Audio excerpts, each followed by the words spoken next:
What's up, guys? It's Jake here from Chief Live Gaming. Today, a painting tutorial for you guys. Another one today. We're still working on nailing the setup down for these tutorials. Over the last few videos, I've really been trying to find a setup that is on my workbench and sort of just overlooks my painting bench, my painting area here, so that I can more easily produce tutorials for you guys. Kind of just turn on the camera as I'm painting and do some talking while I'm doing it to really just pump out tutorials that are still good quality, but are a lot easier for me to do in my workflow, because that's really the main sort of thing that's holding me back lately in getting content out for you guys. So hopefully by doing this and working this sort of approach out, we will get a lot more content pumped through my YouTube channel, Instagram, that kind of stuff, so you guys can enjoy that there. So bear with me as I kind of refine this recording setup, and if you guys have any tips, suggestions, criticism, that kind of stuff, as always, welcome down in the comment section. So, painting tutorial. Today I want to talk about forced contrast. A really cool approach to miniature painting, and I've been doing this for a while and not really knowing I was doing it. It actually was pointed out to me by a viewer in my comment sections, one of my videos comment sections. He said, hey, you know, at this point in the video, what you're doing is called forced contrast, just so you know, because I kind of mentioned I didn't really know what I was doing, and so he cleared it up for me, and I wish I remembered your name so I could give you a shout. You know who you are. Thanks for that, man. Cheers. So forced contrast, that's what we're going to cover. And to kind of put it in a more simple term, we're going to bring our highlights up to white or very close to pure white to really give ourselves that pop. We're going to do it aggressively, and we're going to do it quickly to force some contrast. Pretty simple. So right here in front of us, we have this Custodes model. Fantastic model. I've just given him a very basic, very quick, non-metallic metal sort of look, a base of that. So this is a technique that I use for non-metallic metals that is very, very easy and fast to paint. We'll definitely cover the sort of the groundwork for this in another tutorial, but for now I just want to do the contrast thing because you can apply it to so many different things. You can see I've base coated the red sort of stuff up here because the technique's going to work no matter really what color we're using.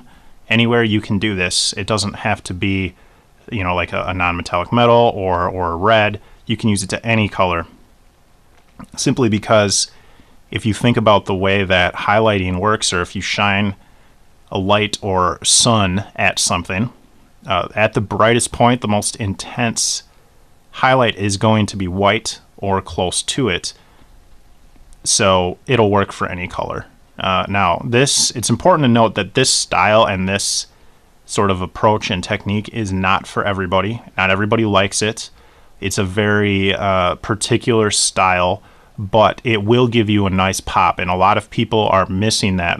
They tell me, I can't get that same pop in my miniatures to really make them look interesting and give them a sort of more intense look to the colors. So maybe try this out, experiment with it, use different approaches with this, you know, sort of mentality in this approach. So we need to force some contrast here. This guy right now looks okay, but he doesn't have that pop. He doesn't have that interest that we want.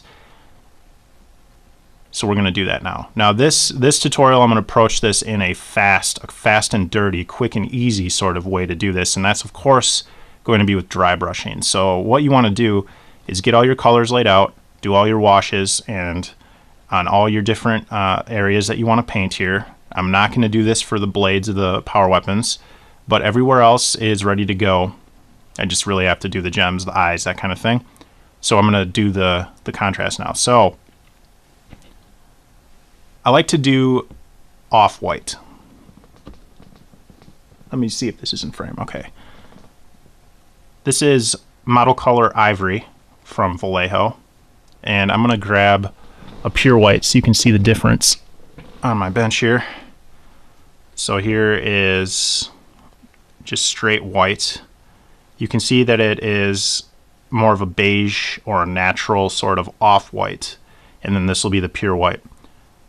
I use this color pretty much in every miniature I paint lately, just to give, whether it's a very small amount on the corners or like what we're doing here where we're just dumping the white on there as like a level 1 or tabletop standard paint job. I love this color, an off-white. There are probably Citadel colors that I'm missing off the top of my head. Let me see here in my workbench. Something like Tyrant's Skull is still too dark.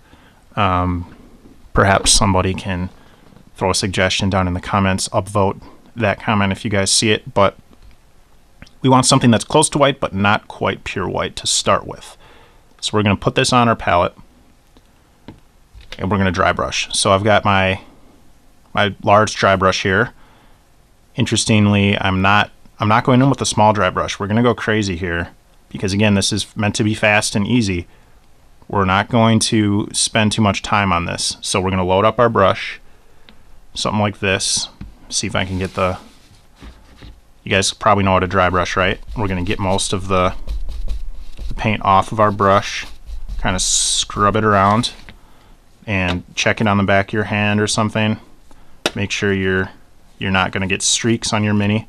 Something about like that. We're not too concerned with being exact here. And then we're just going to dry brush the entire mini.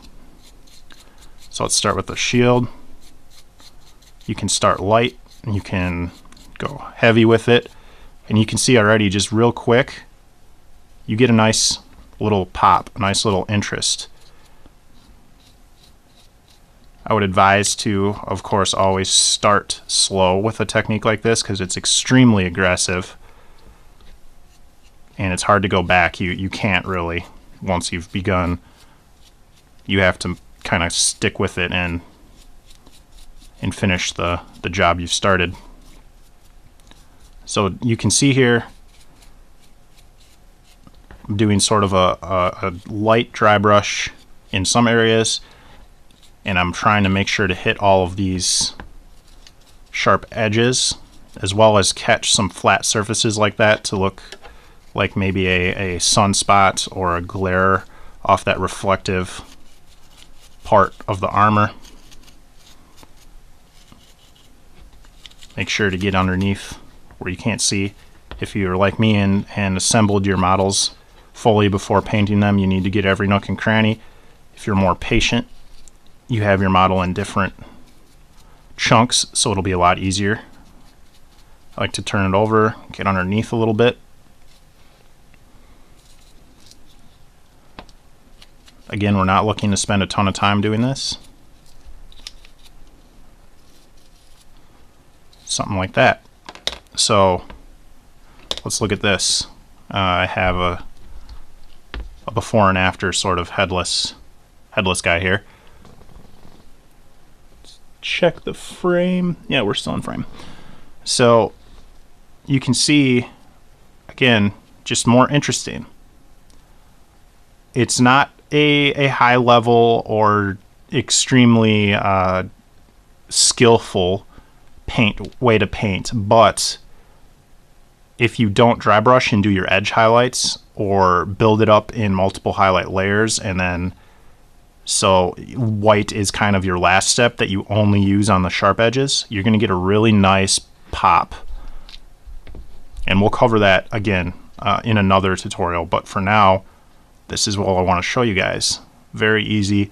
And if you want to push it even further, now what you do is you can take that pure white I showed you before and hit just the very sharp edges and just the very hard edges of the armor and pick those out even more, and that'll give you that super high contrast, forced contrast look that is so popular in a lot of miniature painting styles.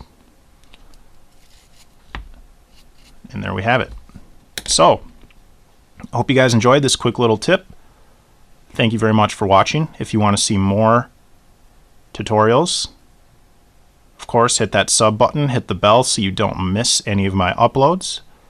Be sure to check me out Instagram, Facebook, Twitter, all that stuff linked down in the description.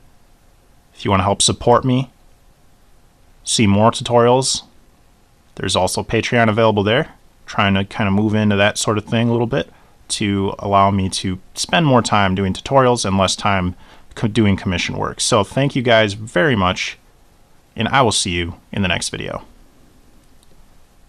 Bye now.